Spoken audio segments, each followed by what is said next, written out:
بلال رضی اللہ تعالی آپ غلام خاندانی غلام، آپ بھی غلام، باپ بھی غلام، ماں بھی غلام۔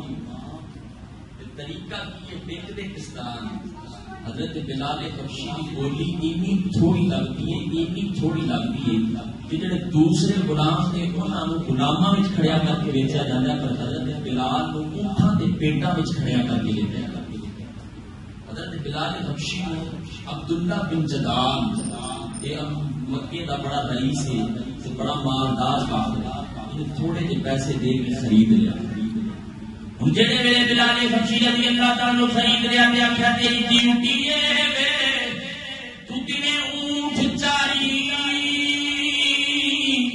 تے رات نو دانے پی کے چکی چلاویں۔ ہن حضرت بلال حبشی رضی اللہ تعالی کنے اونٹ چارنے تے تو اونٹ چارنے تے اللہ نے آواز بڑی خوبصورت عطا فرمائی ہے، رنگ کالا ہونٹ موٹے حسن کوئی نہیں پر آواز بڑی سونی عطا فرمائی ہے۔ جب دنیا دے کراتے آلاپ نے دنیا کے گیت گانے تے پہاڑاں نال آواز ٹکرا کے فرشتیاں دے کناں وچ گئی، عرض کیتی مولا